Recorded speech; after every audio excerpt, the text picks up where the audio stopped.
En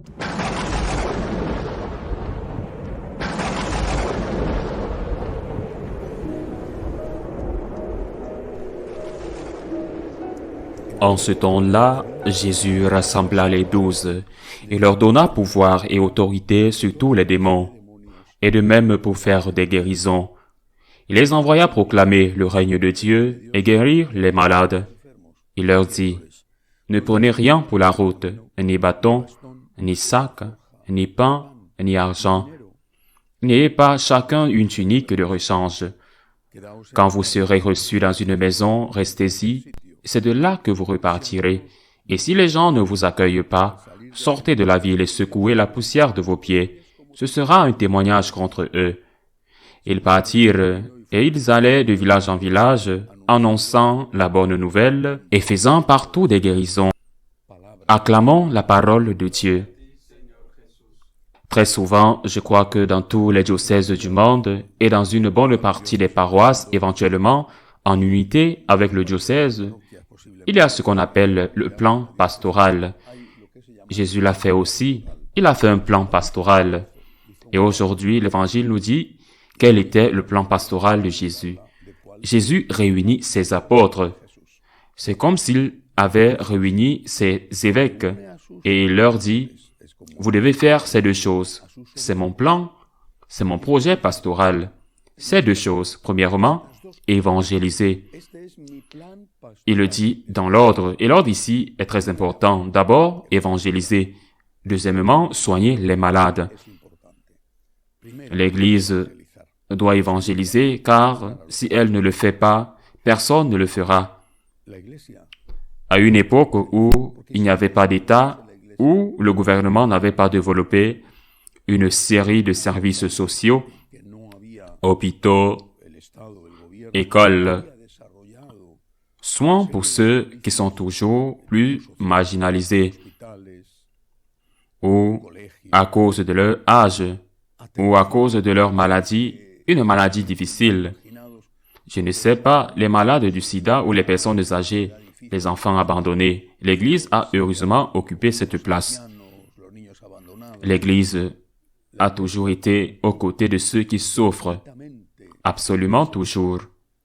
Il suffit de se rappeler, comme le raconte le livre des Actes des Apôtres, il y eut un temps où les apôtres se sentirent dépassés par la tâche de distribuer les aumônes qui leur parvenaient parmi les nécessiteux, et ils dirent, « Nous ne pouvons pas continuer ainsi, nous devons évangéliser. » Et ils ont créé la figure du diacre, pour que le diacre, en tant qu'assistant du presbytre, se consacre aux œuvres de charité.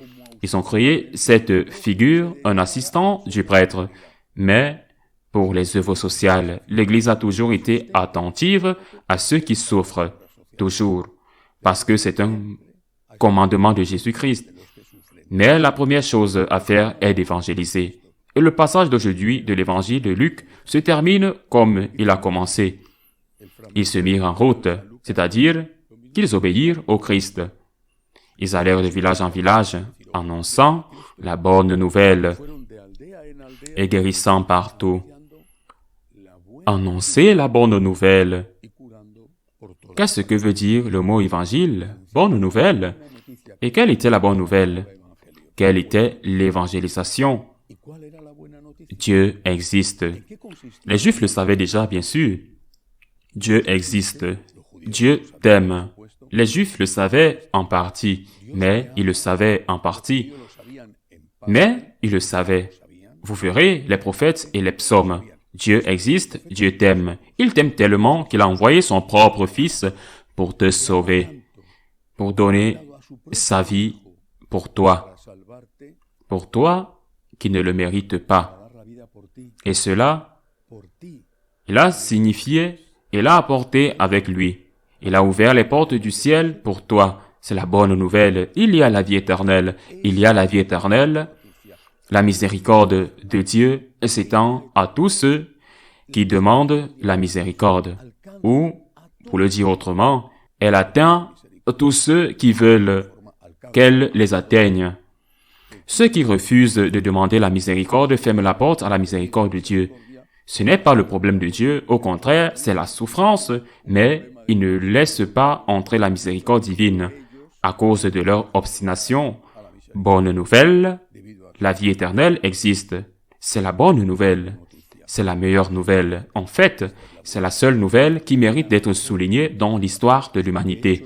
C'est la nouvelle dont les hommes rêvent et qu'ils attendent depuis que nous existons. Il y a la vie éternelle. Dieu t'aime.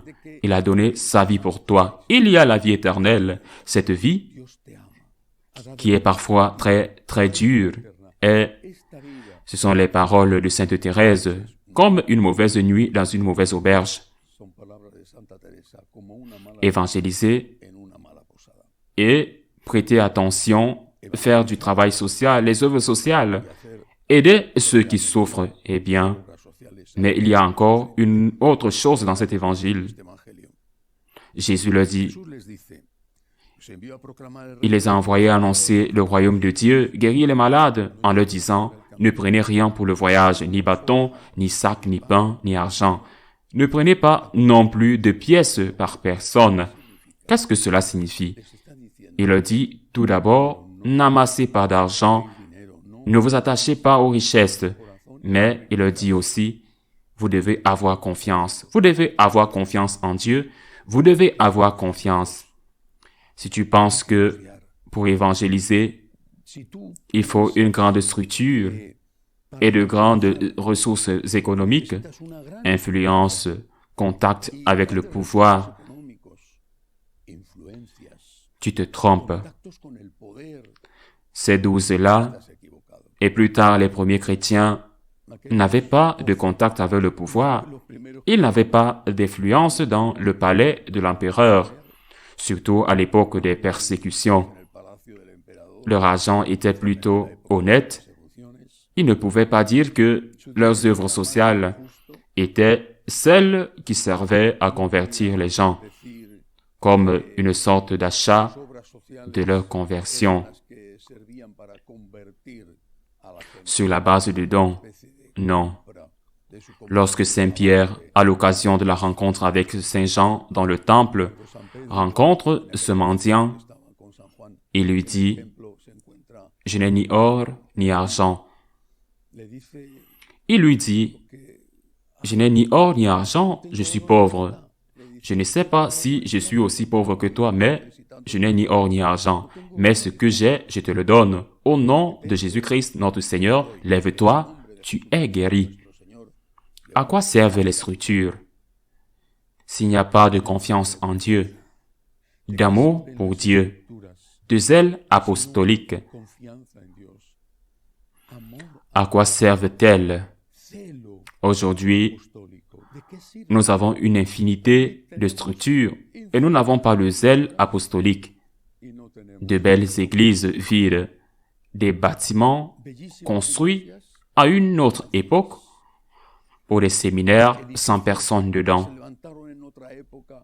transformés en hôtels ou autre type d'activité, ou tout simplement abandonnés. Si nous n'avons pas de zèle pour Dieu, pour aimer le Seigneur, pour le faire aimer, si le feu de sa maison ne nous dévore pas, à quoi sert la structure? Alors, évangélisez, aidez ceux qui sont dans le besoin, au mieux de vos possibilités, et faites confiance à Dieu. Il construira la maison, il défendra la ville. Fais ta part du mieux que tu peux. Demande pardon si tu ne peux pas faire mieux et fais confiance en Dieu. Ainsi soit-il.